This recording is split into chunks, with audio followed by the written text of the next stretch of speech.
This podcast is brought to you by Rebecca Cassells of the Rising Dawn series. Do you like violence?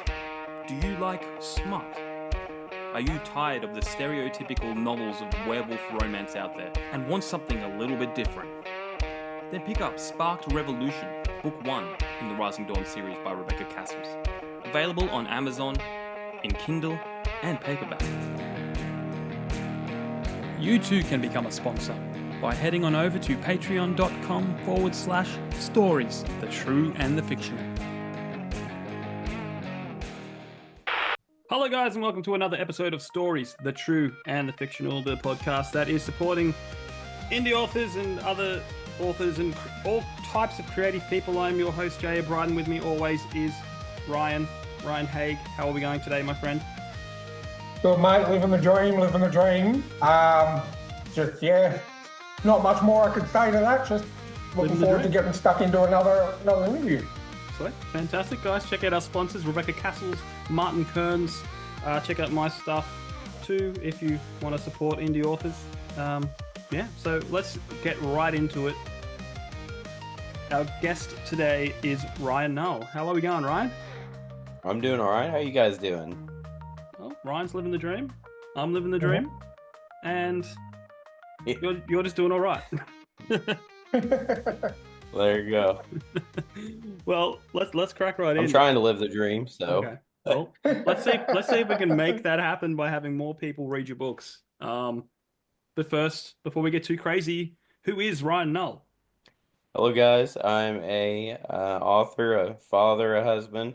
I've got 3 boys. I live in Southern Indiana. My book series is D&D meets Lord of the Rings, the current one, so it is a clean fantasy. I started writing when I was 14, inspired by my 8th grade teacher, and then she was the one that really propelled me to write the sequels. All through high school, I wrote the first book of my series, and then last year I published. Within 6 months or so, I wrote book 2 and book 3, and then I've been signed by a traditional publisher.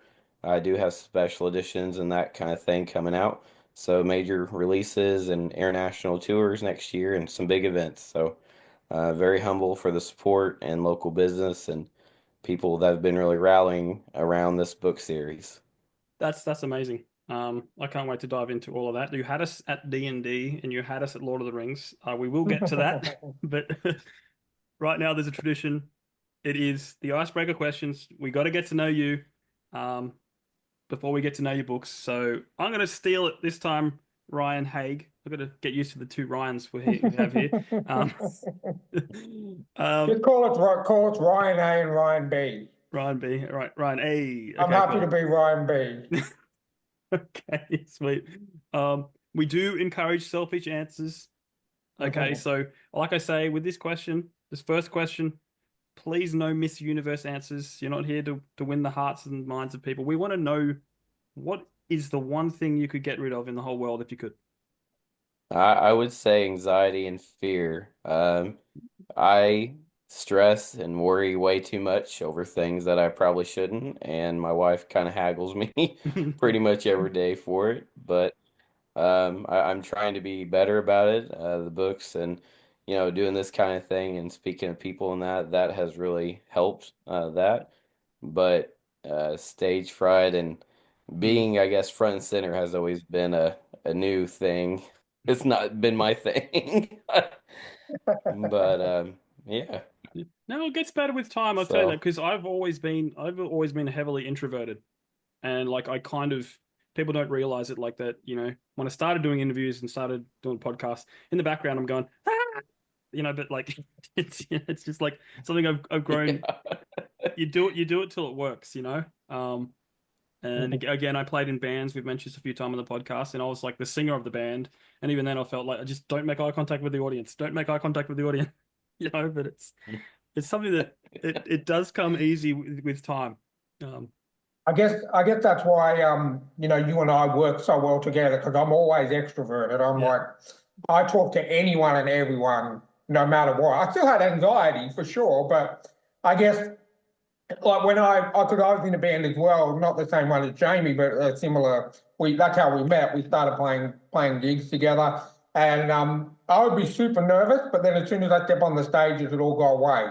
Yeah. And I get, with time and everything like that, you get used to doing it. And I just treat this like a chat between three mates. Yeah. And, and that's the best way to do it and gets rid of all that anxiety and fear for sure. That's awesome. I've always been good on one-on-one. I've been kind of like you, Ryan. I've been Mm-hmm. great with talking to people, love people, but I've never really been in the spotlight until I published, and I was a guest reader at a festival, and I thought I did bombed it, and everyone swarmed me basically after and was like, "You did amazing," and all this, and was waiting at my stands. So it's definitely helped a lot, but it's been my first rodeo this year, I guess I'd say. Cool. Well, that's good. And you'll find, as now that you're doing a lot more public stuff, you'll find that it will get easier and it will, before you know it, give it 6 months or so and you'll be doing it like you've been doing it.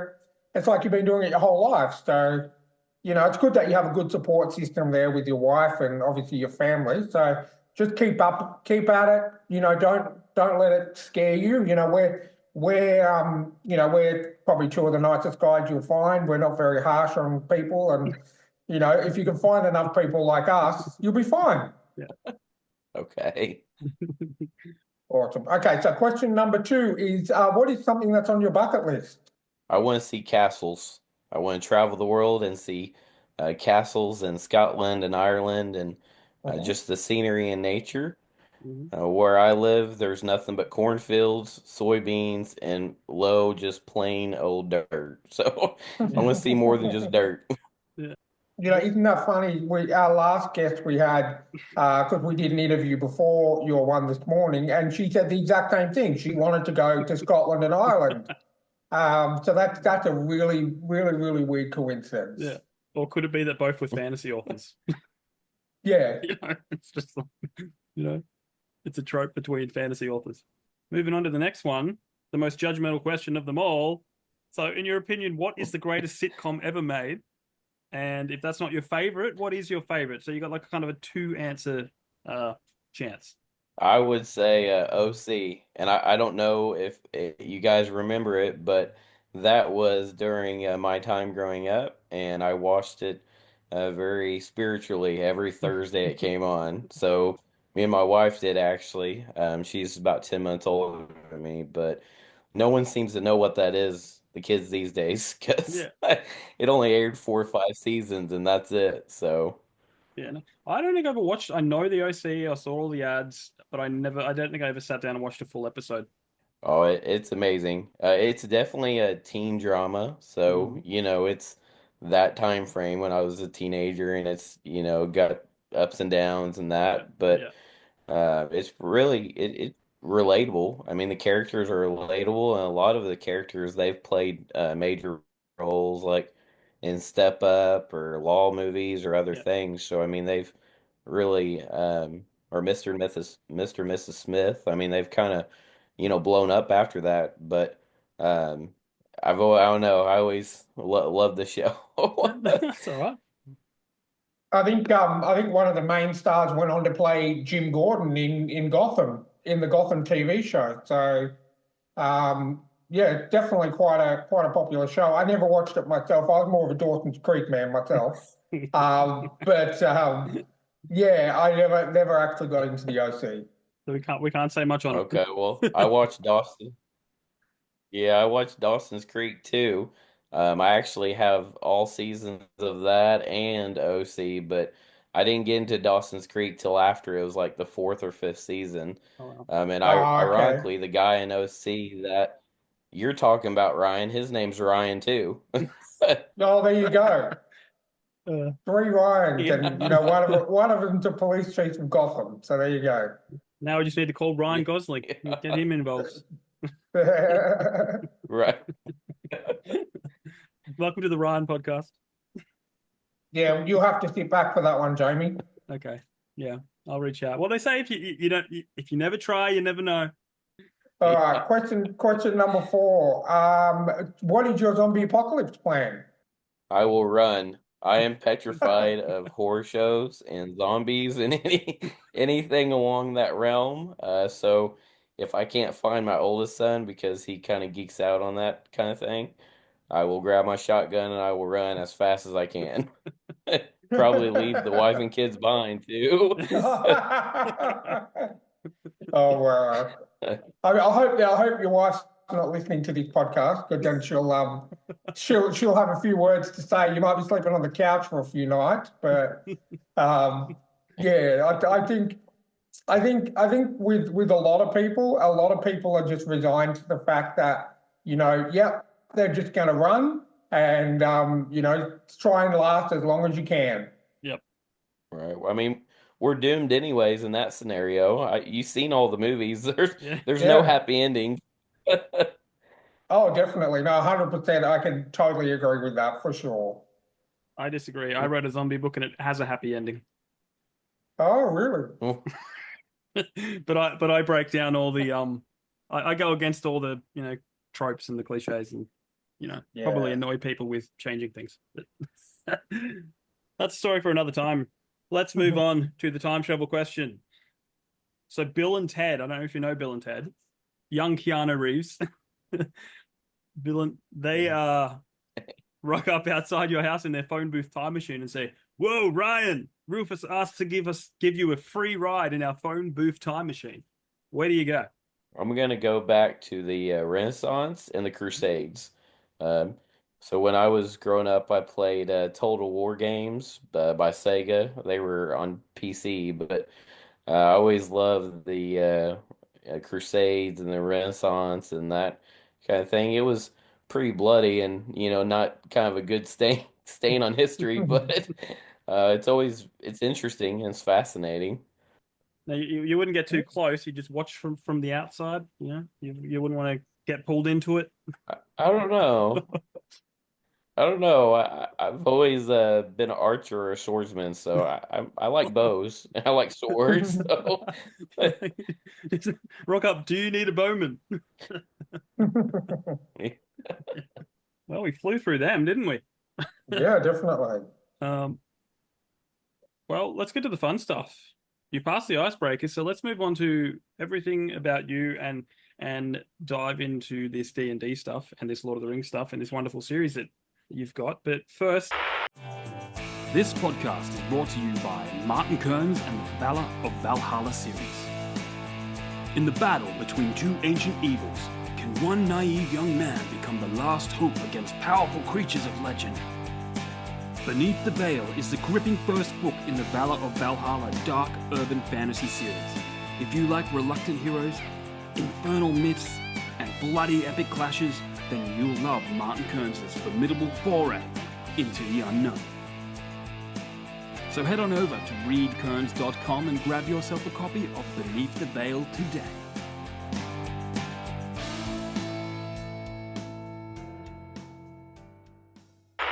I think you touched on it a little bit at the beginning, but how did writing start for you? Where did it all begin? So we had a class in eighth grade, my eighth grade teacher, and she challenged us to write something unique and original. I ended up winning first place. And then afterwards, she pulled me aside and said, "Hey, you've got a talent for this. You should pursue it."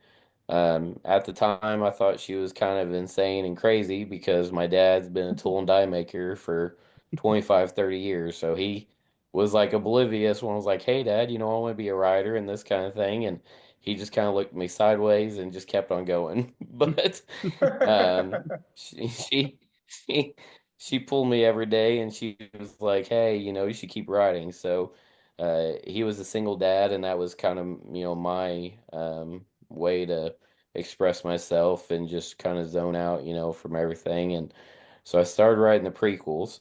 And then I thought, hey, this is pretty cool. Like I can do this. And in high school, I wrote the book one and told everyone I was going to be a writer. And of course, if you remember the high school days, that is probably the worst thing that you can tell everybody in high school. Um, and then, so I kind of stashed him away, and I'm like, well, this is never going to happen. You got to go to school, you got to get a job and all this adulting stuff that they kind of tell you you should do. Yeah. And I got a degree in IT, and I had my oldest boy within probably less than a year, I'd say, after we graduated. I had known my wife since fifth grade, sixth grade. We had him, Wow. we was dating, engaged, and then we got married after he was born. Um, and she was actually kind of my first editor. So she pulled this aside one day. I got home from, working at the gas station, going to college, and she was like, "Why didn't you tell me this?" And I'm like, "You never read. Like, why why would you care about this?" And so she started reading it, and she's like, "This is really good." And though she made me, didn't really make me because I enjoyed doing it, but she Mm. was going through and putting tabs, and that was kind of the first 5 or 10 drafts I did. And then, we basically had more kids, and life happened. We built a house and that kind of thing. So we've actually been married 15 years in August. I've known her over 20 years Wow, this year. Oh, wow. that's awesome. Thank you. Um, She would probably have some words to say about her journey because I've tested her patience more than yeah, once. But No, I think that's really cool that you've known her for so long. You've been married for 15 years, and everything's still, you're still going along, still with the same person. It's very rare that you see that nowadays. yeah, thank you. We're one of the few. So out of our class, we graduated '09, and there was Hmm. probably five, maybe six couples that kind of got together, either the same class or a year older or younger than them. Maybe 10. There was a lot of us, but most of us are still married and have kids and still together. We're kind of the last remaining class that was like that. Hmm. Like you said, you don't see that much now, but I mean, we grew up on, farm fields and hogs and cattle mm, and back roads and no seat belts and four-wheelers and all the fun stuff that, you can't do now. yeah. No, you can if you go out far out up from the cities enough. Go way out, way out in the country. You probably get away with it more. But Well, used to you could, but now they patrol even the country roads. yeah, So it Yeah. was hilarious when that seatbelt law came out that, you had to have the seatbelt on. You couldn't ride in the back. So yeah. my neighbors, growing up, they had an old truck that their dad had passed to the oldest that was driving. They actually put a third row seat and bolted it down and welded it down to the back of that truck bed and put seat belts in so Oh they couldn't wow. get pulled over. Oh, that's awesome. It was awesome because the cop couldn't do nothing. Oh, that's great. Well, let's before we dive into your series, like there is a traditional question we have. There was a guy, an author, a wonderful author from Australia called Amy Cormack, and he sparked this conversation about maps. It's become a debate. He seems to be losing because everyone that comes on has the same answer. But the question, the Amy Cormack question is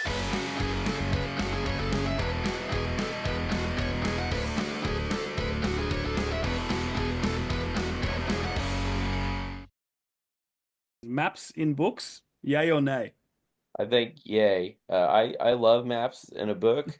Now I will say that it's got to be black and white almost. I mean the Yeah. color's great, but most people prefer black and white. Same with illustrations or that. And it is very hard to put a map in a book if you're an indie author. I have spent more hours in frustration trying to do that kind of thing, Yeah. where I finally just gave up and was just took like a snapshot where they were traveling because it is so hard. There's no software out there that wants to work with you unless you Yeah. pay bukus of Yeah. money, which Indian authors don't have that kind of money. So, Yeah. um, you know, for me, it's a story. Maps are like, hey, you can tell a story and you can expand and you can write more and you can show it and it's kind of like a show and tell thing too. If you go anywhere, you can point and people really draw it. So I've got a big custom map that I make and I set it on my table and hang it up and everyone's like, "Ooh, cool map." I mean, it almost stops every single person that walks by. Yeah, yeah, yeah. Our last guest, and I, it does my head in that I didn't see it, but behind her, she had like a framed map on the wall, and then we asked her the question, "How do you feel about maps?" And it's this big map in the back. It's just funny. That's awesome. My map is the most expensive merchandise I sell because I have yet to find someone local that can kind of do that thing. Yeah, So Vistaprint is the only place I know, and of course yeah, they charge out the wazoo for shipping or really anything that big, Yeah. yeah. So, but it's a great visual. Oh, yeah, yeah, yeah. I use Vistaprint for some of my stuff, but I found a back door to getting prints done because I just got some prints done for my latest book, and it's like a Photoshop, and they basically I'm just giving them art and they're printing it out like a photo, and it cost me like $1. What it like? It cost me hardly anything to print out a piece of art, and it's just been a good, sneaky way to get a whole lot of prints done at a very, very cheap price. They can't do too big though, but Yeah, that's awesome because I mean Vistaprint charges a ton. yeah, they do. They always go, hey, give us the more you order, the cheaper it is. But then is it really? Because you're ordering more, you know? Exactly. Right. Yeah. And you can never get it like right above 100 to where you get free shipping. Yes. It's always like $5 or Yeah. $10 Yeah, so you have to order something more, and I don't want that. I just want this. Uh, this podcast is brought to you by Vistaprint. No. Well, let's talk your series. What's the name of the series? How did you come about creating it? Throw us into the world. So the world of Azrin, that is the world that this series takes place. There is actually three ages. I haven't had time to create the first map, the basically the first stage for the map for the first stage. This map currently that will be in the books is age 2 through 3. Um, Mhm. and if you think of like a catalyst, basically how the world was shaped, it was all pieced together and everything. And then after, earthquakes and dinosaurs and all that, it kind of separated. Well, that is the after part of the Mhm. Azran. The series, the Flare Chronicles, is what it's called. There was 3 books, but I built the world enough to where I can write over 300 books in it. And, Wow. growing up, I've got about 80 Dragonlance books. Thank you. I love Dragonlance. I loved it a lot. I've got about 80 of them so far, but the cool thing about Dragonlance is that Margaret Weiss and Tracy Hickman wrote probably 3 or 4 like original ones based off of a video game. It literally was a video game that thought it'd be cool to be in a book, and it just, I mean, 40 years ago, and it just people ate it like candy.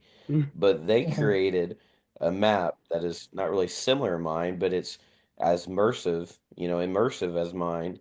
And from that, people will have co-authored or they've expanded the world, and they kind of have the same thing. They've got a catalyst map and then after a catalyst map. So Okay. that's kind of what I did with the ages. And I named it Azarin because it means strong and powerful. And then I named the series the Flare Chronicles because I wanted the flare being like a spark. I wanted it to spark so big and grow so big that every person in every household in every country would be like, "Hey, I love this book. I want to, do some D&D stuff, or I want to watch Lord of the Rings or really get into it." So that was the idea behind it. And then Mhm. the first one is called Into the Blaze, and I've basically dedicated that book to my 8th grade teacher that I was speaking about earlier. So she Yep. did pass away with breast cancer, but Oh, she was such an inspiration, and without her, this it kind of I wouldn't be where I was. So I really wanted to give back to her and the community, and I really dedicated the first book to her, and I just felt it was the right thing to do. yeah. I really like hearing stories from our authors, where they've had a lot of people sort of not give them the support in the early days, but then having that one teacher who said, you know what, you should really, pursue this. And then the fact that you did, and now obviously you're becoming a successful author, and you take the time to dedicate back to that. You remember that one teacher who was like, this is something you need to do, when you spend that time to dedicate your work to them. So I think that's really good. Thank you. I appreciate it. She was such an inspiration. I mean, she was really the kindest soul, and I mean, she didn't have to pull me aside, and read my stuff and the prequels I wrote. She didn't have to read those and critique them. And like I said, my dad was a tool and die maker. He still is. And he's a great guy, but he's more of a like physical hands-on machinery, Yeah. molds, metal, plastic. So yeah, he just doesn't get writing. Yeah. Oh, which I mean, he works for Toyota now. He's been there probably almost 25 years. And it's really cool to see that, where I started last year, and it's not even been a year, and where I'm at today. And he's like, hey, I want to read your stuff, or hey, like he keeps talking about it. And I mean, that for me, that's huge because when I was 14, 15, which the cool thing about book three, it'll have, my map I drew on a little two notebook, old, college rule paper that I pieced together, pieced together. It'll have in the back of the cover with the message I wrote for all my readers. But, you know, it just wasn't his thing. I mean, he was a single dad, and he worked 14, 16 hours a day, and my great grandma took care of Yeah. me, and he just wasn't interested. And then, to now, he's like, "Hey, son, like this is cool. Like believe in yourself. Like you're doing awesome." So it's just been humbling, I would say, all around. That's fantastic. So, do you have an end in mind for this series, or are you just going to keep going until there's nothing left to write? So currently, I do a lot of reader engagement and polls on Facebook, and well, Instagram and Twitter and LinkedIn and that kind of thing. Um, so I had finished the series, and I was looking about, hey, I want to publish book two, and so this was November, December, give or take. I finished it last year, was looking ahead, and they said I should write a spicy romantasy, which is crazy because it's complete other end of the spectrum, and I'm like, well, I've never written that before, but okay.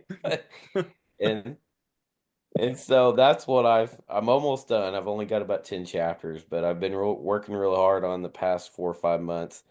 And my goal is to come back and to write the prequels, um, and then basically continue it. So the biggest, not really complaint, but the biggest thing that people are like, hey, I want to see more of this is because this first book, it just throws you into the flames. So it really fits Yeah. the title, Into the Blaze. So it throws you into that world. There's not a lot of backstory. There's, three companions that we see within the first couple books, books within books, basically, of it.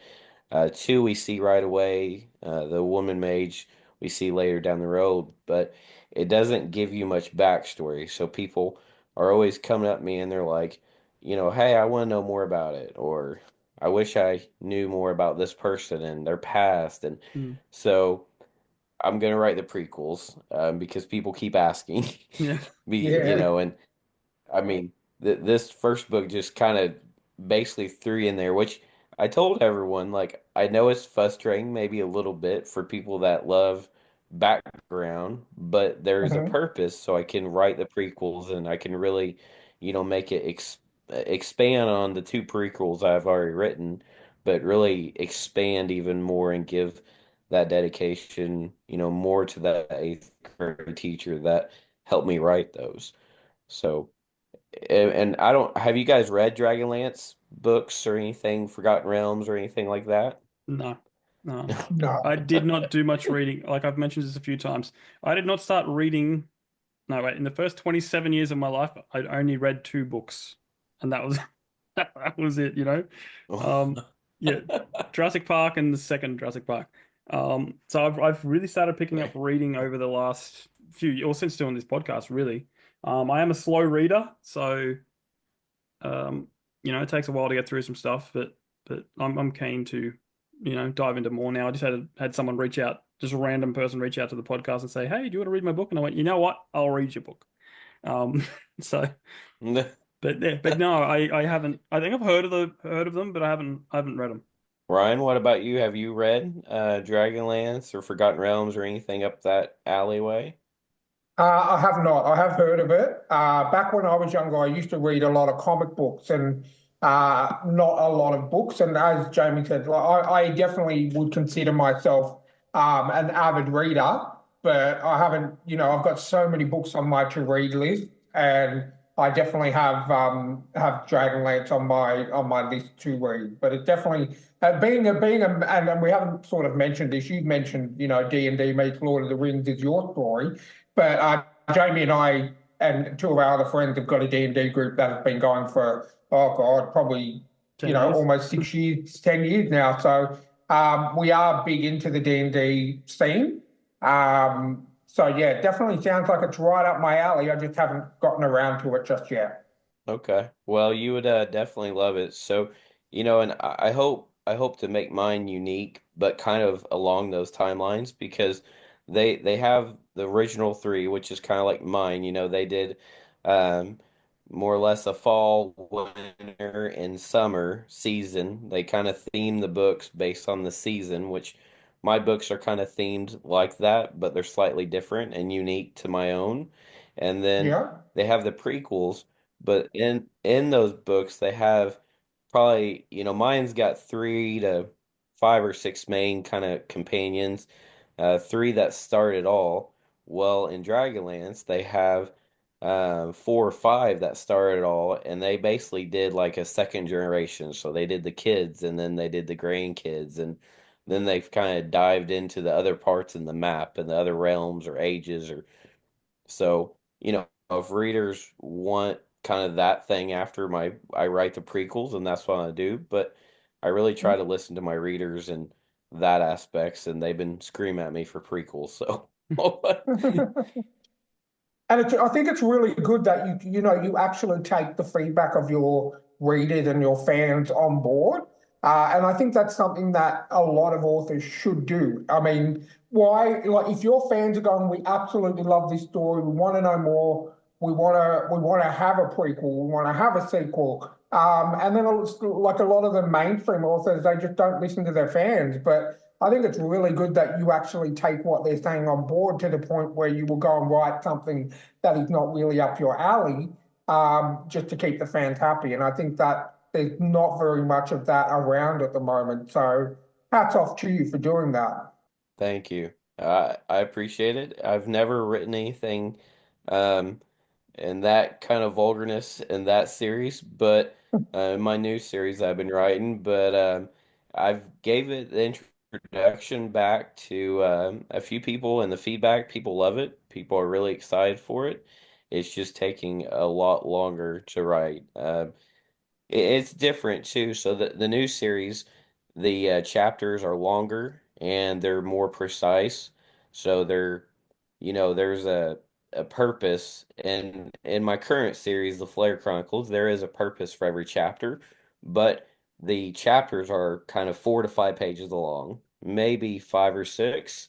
And that's Mhm. great for a lot of people, youth and other people that read slower, or they may only got 10 minutes to read, so they want to read a quick chapter and go to bed, or they've got to go to work or travel or that kind of thing. So that's great.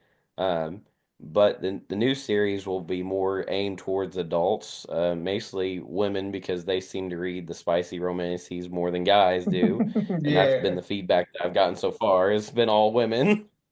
that love it. So I think you find a lot of women, especially in places like Britain and US and over here in Australia, a lot of women, are we have a lot of stay-at-home moms and everything looking after young kids, and they have the time to sit down and read and actually, demolish, a book in a couple of days in some state.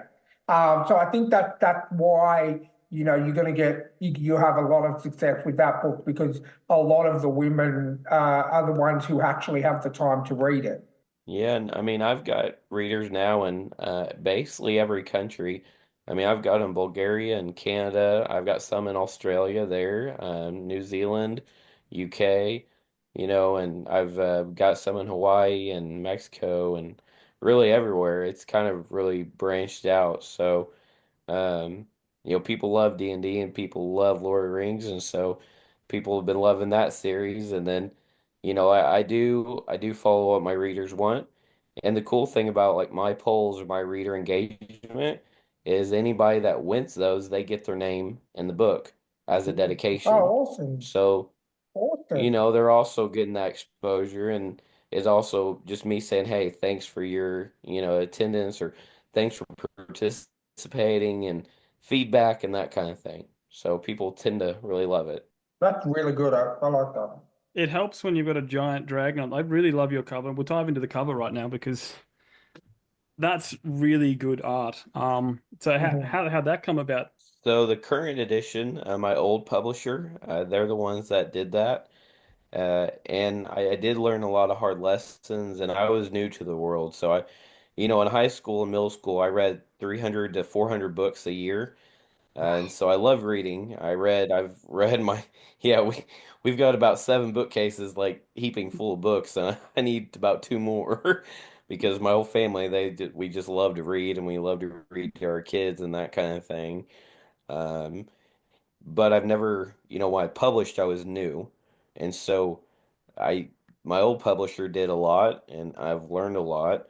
The cool thing about the special editions that are coming is that with the illustrations, there'll be 17 kind of scattered throughout. Well, the same artist that has drawn those will be the guy that draws the cover. And I can tell you, if you like the cover now, you're going to be blown away by the special edition covers because they're going to be amazing. But But yeah, no, they are stunning. I mean, I'm a grown up child. When I see a dragon, I go, ooh, like you're automatically just drawn to it. So, yeah. so is it a massive tome or like how many words is your book? It's probably 40 to 50,000. I mean, it's really right underneath Novell, the first Okay. one, Yeah. but the second one is about 100 pages longer, and then the third one is from where it originally starts out is about 2 to 300 pages longer than that. So the third one is almost 400 or 500 pages. It's pretty big. Whereas this one, I think it'll be end up being 170, give or take, by the time it's Okay. all said and done. Cool. Cool. Well, let's get down to the nitty-gritty of it. Like, how'd you go about creating characters for it? Like, how's that process work for you?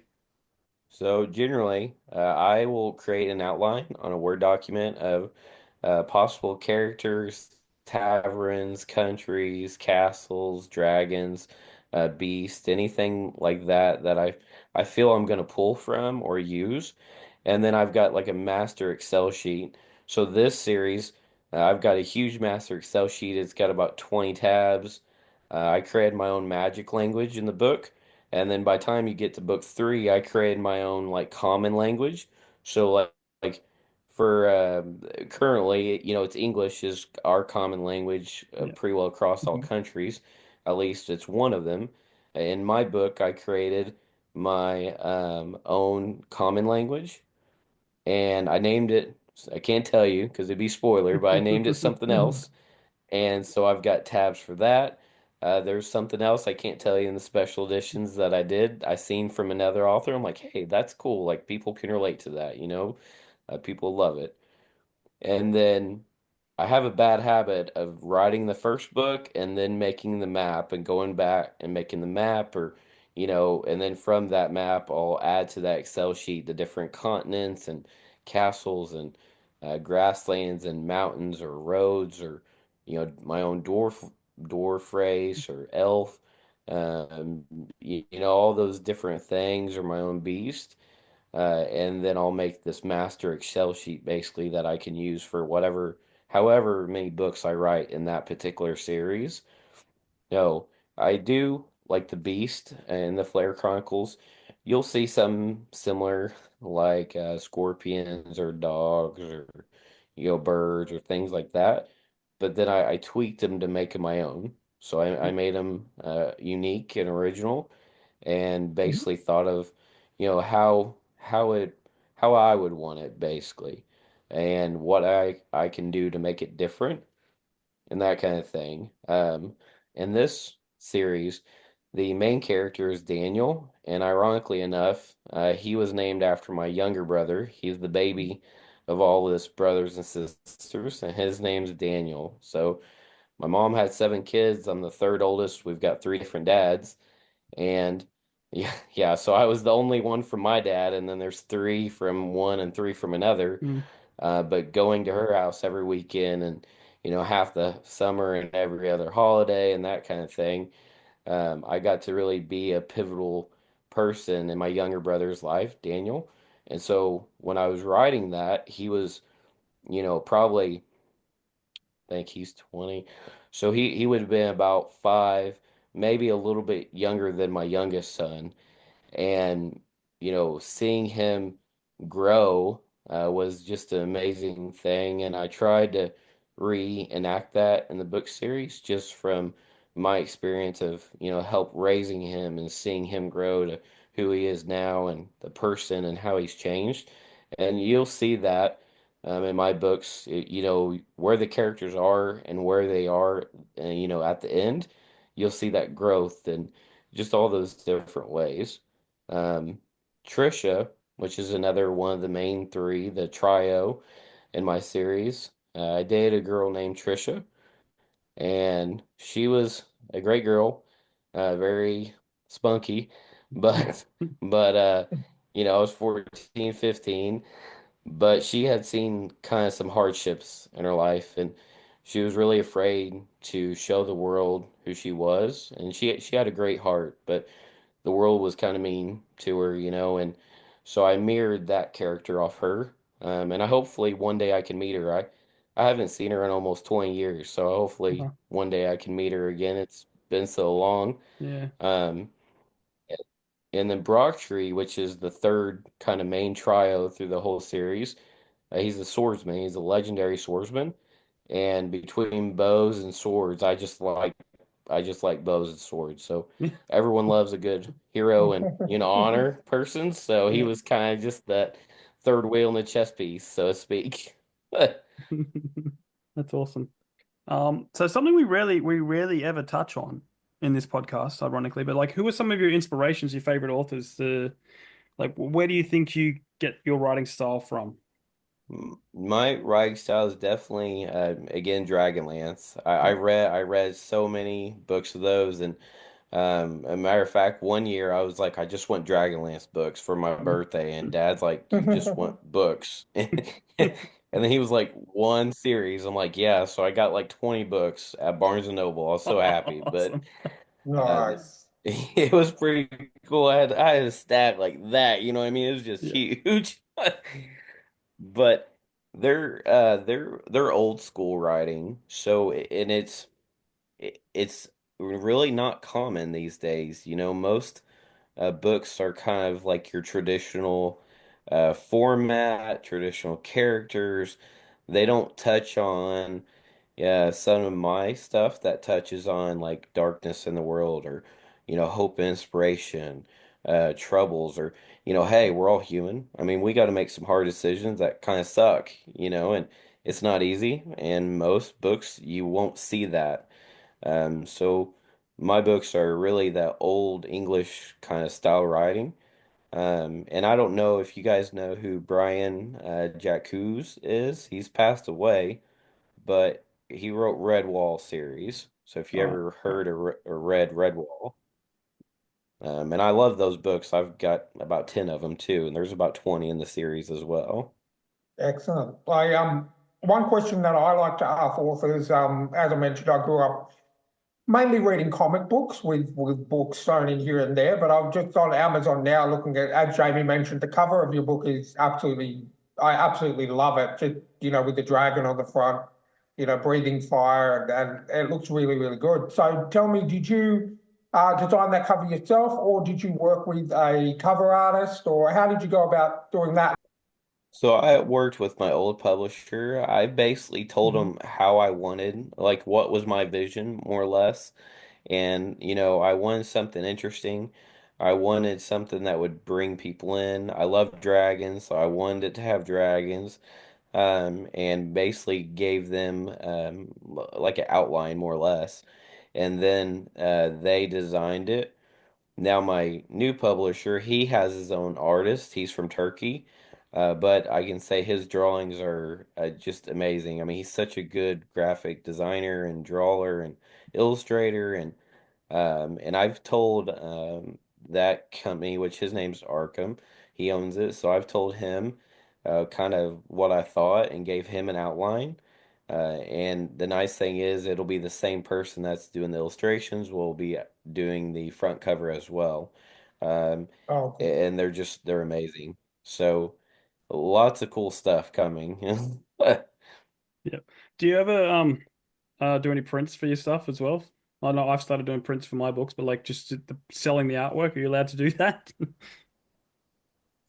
I am. Yeah. So I will. It is one of the merchandise items I will be expanding. I just have to wait to launch. Yeah. Currently, I sell coffee mugs, tumblers, bookmarks, Cool. my map, and then at a book launch, I'm expanding to the prints, tote bags, a calendar, a mini calendar, and postcards. So Excellent. as well. Yeah. That's I think that's something people I think a lot of authors neglect that. The fact like if you've got really good art, you've got so much merchandise potential. It goes beyond the book, you know?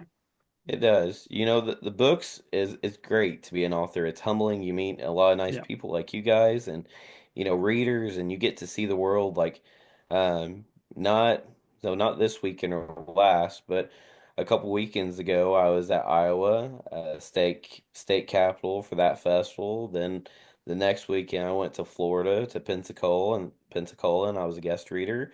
And then the weekend after that I went to Ohio for a bookshop, and they carry my merchandise and my books now.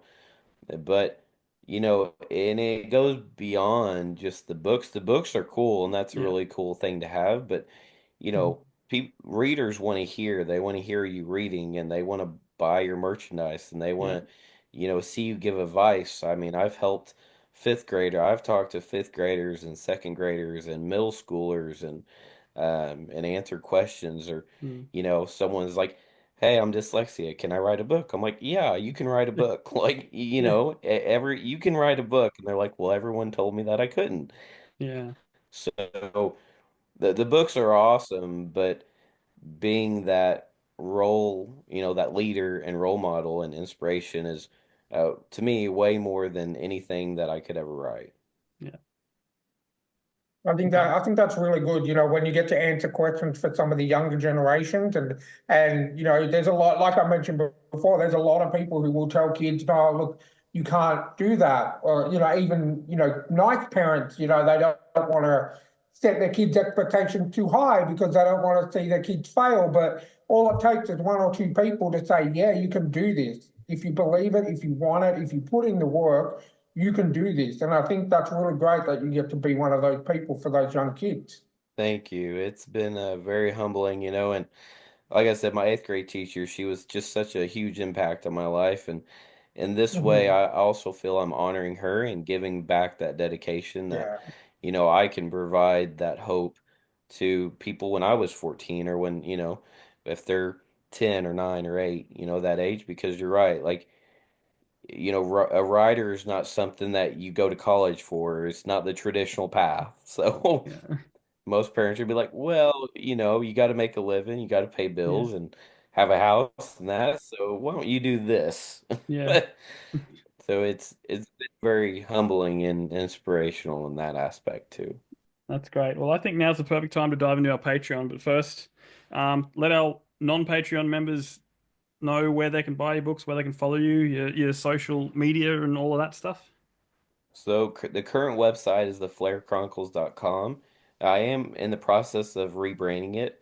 It will go to authorryannull.com. So if you search for it, the domain's just going to spin and say, hey, we can't find it, but give it about a month or two and everything will switch over there.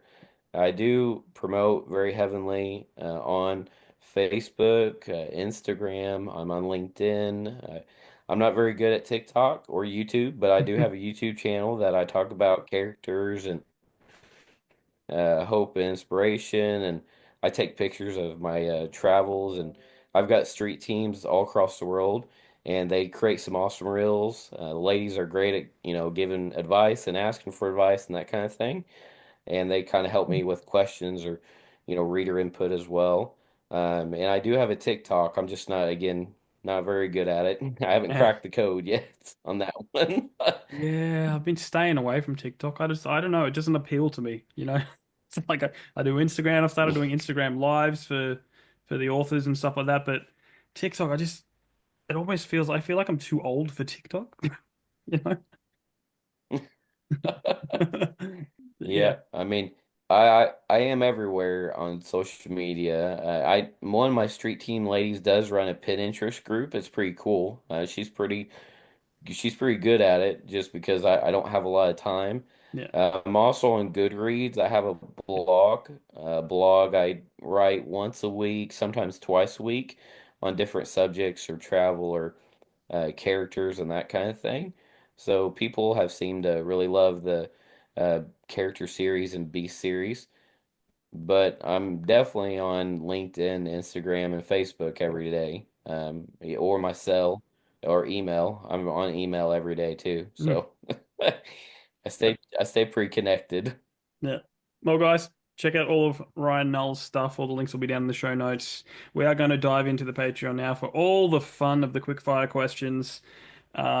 These get pretty wild sometimes, guys. So please consider throwing a few bucks our way and joining the Patreon because we're building this community of authors. And yeah, let's jump right in. All right, Ryan B, Ryan Haig B. We're gonna swap questions this time. Or do you want to go first again? Yeah, yeah. If you want to take the first one, yeah, you can take the first one this All right. time. All right. So Ryan number A. Um, these are generally pretty quick, but can get, longer, but feel free to expand on your answers. But first one, fiction or non-fiction? Oh, fiction, definitely. I'm a very So it's weird. I'm kind of that in between generation, and the cool thing is, and I don't know if you've watched Deadpool and Wolverine. A lot of people have, but Yeah. yeah, it Yeah. is cool, and it's got Backstreet Boys, which hey, at the time I was growing up, that wasn't a popular thing. Yeah. You kind of got mocked for listening to that if you was a Yeah. guy, but Yeah. the cool thing growing up in the 90s and 2000s and that is that along with books and music and just kind of media, in general, it was cool. And now because of that, my 5-year-old, he's dancing to that song and he loves it. And so now it's cool again. Yeah. So, I could never do memoirs. I love history, but I could never read a history or memoirs or a self-help, sometimes a cookbook, but I didn't really read those until I got married and had kids and trying to figure out what to cook and when the wife wasn't around, pretty much. Excellent. Well, I think I know your answer to the next question, but we'll ask it anyway. Fantasy or sci-fi? So I'm, and this is gonna surprise you, but I am in between on that one as well. Well, definitely in between Okay. on that one. My dad, was a single dad. A lot of times, if he wasn't working, we would watch CMT. He would read the Sunday paper after church, and then he loved Star Trek and Battleship Galactica and all that crazy sci-fi, cool alien stuff. He didn't like horror, but that genre he loved. But then I love fantasy. So really, a lot of times during the night or weekends or something, we would take turns whether it was fantasy or sci-fi. Yeah, So I've been partial to both. I just can't write sci-fi. I yeah. can write fantasy, but I can't write sci-fi. And I'm the opposite. I've tried writing two fantasy books and I just couldn't make it happen. It's like I love fantasy. I should be good at writing, but I can't. It's not my thing. I can't do it. I'll leave it up to the experts. All right, next one. First book. What is the first book you ever remember reading?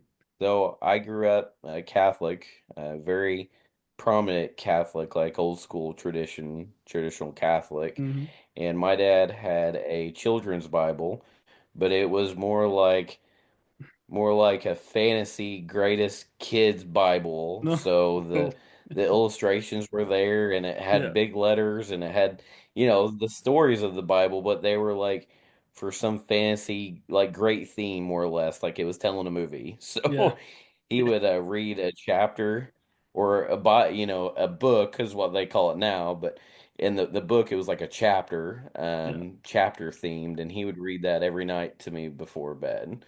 So that was really my first one. As I really I don't remember much um, besides that.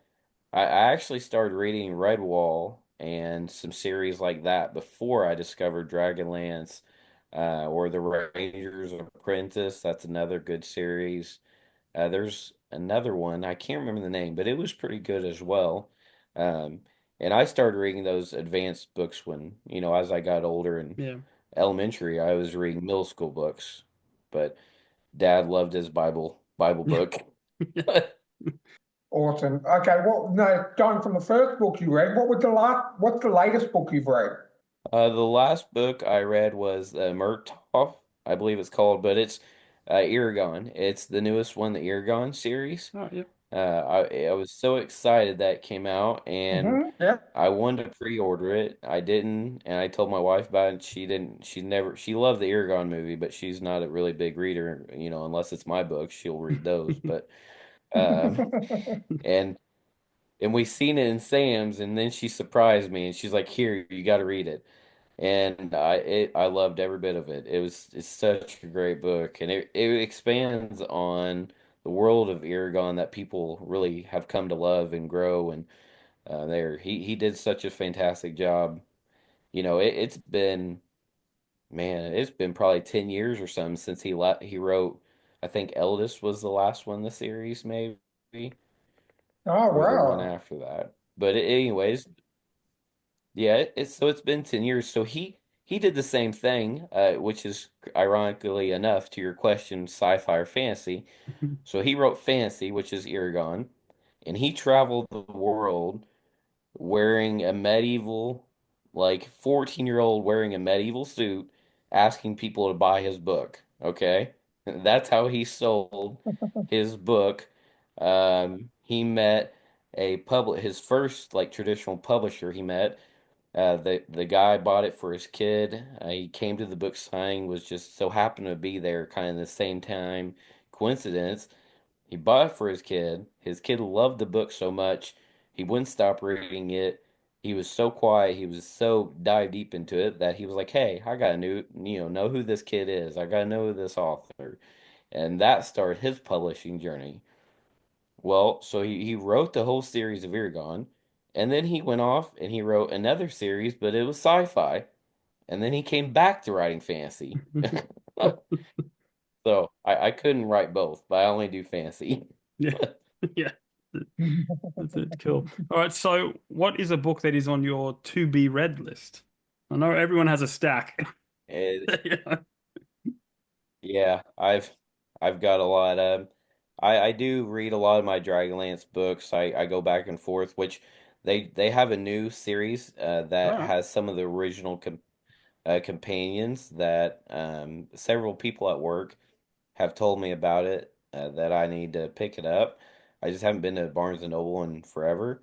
And then, ironically enough, so I read Fourth Wing before I started writing my new series, A Spicy Romancy, and I swore to myself I would never read it.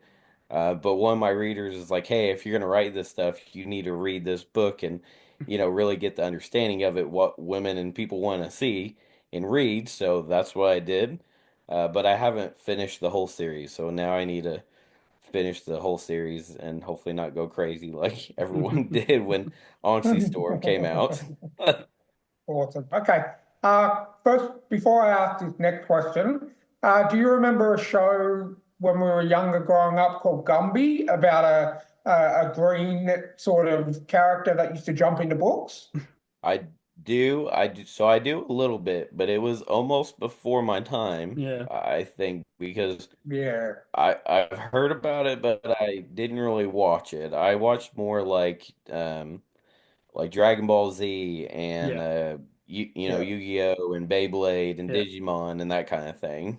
Okay. Well, Gumby basically was a character that could jump into any book that he wanted to and go to that world. So in the spirit of Gumby, if you could jump into any book, you don't have to live there, you can just visit, what would it be? Wow, that's a hard one. Wow, there's so many great books too. That's the thing. I would definitely, again, I would say between Redwall and Dragonlance, they're just really, they're great. They're great books, and the worlds are really developed. And I related to a lot of the characters. Now, granted, Redwall has a bunch of mice and badgers and animals and that, but I mean, who wouldn't want to see animal talk? Especially a bear, a Exactly. badger, a little stinking fox and mouse and Yeah, bird. yeah, yeah. That's cool. Best we've got are like cockatoos and um parrots. I think they're the only ones that really talk to us. That speak. Yeah. Yeah. No, that'd be awesome. All right, good answer. All right, now this is possibly my favorite question. If you could have anyone read your favorite book to you, who would it be? This scenario is basically you're sitting on the floor, there's a nice warm fire, and then someone comes in and sits on a chair and reads your favorite book. Who is that person? I would say Brian Jack which wrote Redwall. And the Mm, reason I say this is because he, it's amazing. So he lived in this little town in Italy. And it wasn't even a town, it was like a village, but they call it a town. It was middle of nowhere in the mountains. They make wine and that kind of thing, but it was a remote place. And he didn't publish till he was like 60 or 70 years old. wow. And Wow. it's amazing to me. And he had been writing all his life, and making wine and that kind of thing, that he decides to publish at his age. And then boom, he's a bestseller. He's an instant hit. People love him. He wrote probably he wrote almost 20, maybe 20 of them, and he died when they had about 14 out. So the rest of them were basically his manuscripts. But to have that creativity at that age and to be passionate about what you're doing, and he loved youth and children and helping others and giving back, and just really resonates with what I'm trying to build and what I'm trying to do. And I mean, it shows that, hey, if you're 60 years old, no matter what age, you can still do this. Like you can still live this dream and be a part of Mhm. it. That's awesome. I like that. Okay. All right. The next question is what is a book that isn't on the best-selling list or is underrated that you think should be? There is and I forget the name of it, but I just met this author. Well, a couple authors actually. Um, well, about 2 weeks ago, we had an event at Jasper, not far from us. And this first one, she wrote it's like a squid book, but it is such an interesting the story behind it, really what made her write it and how it came about. And she kind of put her life on hold as far as writing goes, and she had kids and that. and followed that dream. And then it's like, oh, hey, I'm gonna get this thing out there. Um, and then the other one was another fantasy author, which she told me a little bit about it. I just haven't read it yet. I've seen her a few times, but she's kind of in her journey as well. And I'm terrible at names, so you guys are going to kill me, but I'm terrible at names. But that they definitely are ones that I would love to read. I just haven't had a chance yet. Looking up the next question. All right. Oh, this is a good one. I can't wait for this one. If you could combine the works of two different authors, who would you choose? You know what'd be interesting is to see like a Harry Potter and Twilight series. I've always thought that that would be interesting. And I never got into I got into Harry Potter a little bit more when the movies came out and that, and Yeah. then I ended up buying all the books and I read them a Yeah. lot while I was younger and as I got older. But I never got into Twilight Yeah. until my wife was like, "Oh, Twilight, this is such a, we watched the movie and you had to go see it in theaters. It was a whole shebang kind of Yeah. thing." And she still loves watching it. But I always thought that would be interesting to have the same world of Twilight, but once you have like a school or magic or Ooh. some different, and you could have even different societies and that. I mean, Twilight kind of touches on it a little bit, but it doesn't really go in the full aspects as like the Muggles and Yeah. wizardry community, and they've got to hide things like Harry Potter does. Yeah. So I think that's the answer I've always wanted, because everyone keeps combining the works of things that are like exactly the same, like Well, two great authors and then same genre kind of thing. But that's really cool. okay, so the last question. You're the head of the education department for a day. What book do you put in the current school curriculum? So my younger kids, they're 5 and 6. Well, I've got all boys, but my two boys, and they are so dependent on electronics that it's like food to them. I mean, they got to have the tablets and the phones, and they're so plugged into just everything, anything electronic and games and that. So it was actually interesting you asked this because recently, I don't know if you guys read the book, but Ready Player One, do have a movie, which is pretty cool. But the book is, of course, Yep. books are always Hmm. better, but they have the book. And Yeah. recently, not far from our community, they tried to ban that book in a school. They said that it was, yeah, they said there was basically mature scenes, and there is kind of one in the whole thing, but the premise of it is really cool, and it just really amazed me that the Mhm. premise of it, they were completely forgetting the premise. Um, And yeah, it's turned into a movie and that, but what Yep. if it was a game? I mean, that would be cool. Yep. No, I absolutely love Ready Player One. I've read that, and I've actually read the sequel, Ready Player Two. Um, that came out like a couple of years ago. But I can definitely agree the movie's great, and the book is fantastic. I can't believe they tried to ban it out your way. Yeah, there was a whole committee on it, and I mean, a whole public hearing and school board, and it was like a huge thing. And I mean, that's the first book that at least I know of. The other books could have been this way, but that's the first book that they've really tried to ban. I mean, I never heard of banning a book in a school system. Like books are their freedom, I mean, they're Yeah. non-biased. You can dive into any Mhm. book and be Yeah. in any Yeah. world, but they hardcore tried to ban that sucker. So it was a big fight just to get it back in the curriculum and, for the kids to read, and it was a pretty big battle. Well, you've just overridden it with your answer. Um, Mhm. that's good. Um, well, thank you so much for coming on and sticking around and answering all these random questions. Thank you for having me. I appreciate it. It was a pleasure and I enjoyed it. Yeah, cool. So, guys, if you want to reach out, thetrueandthefictional at gmail.com. All our links are down in the show notes. All Ryan Null's links are down in the show notes. Mhm. And we'll catch you next time. See you next time.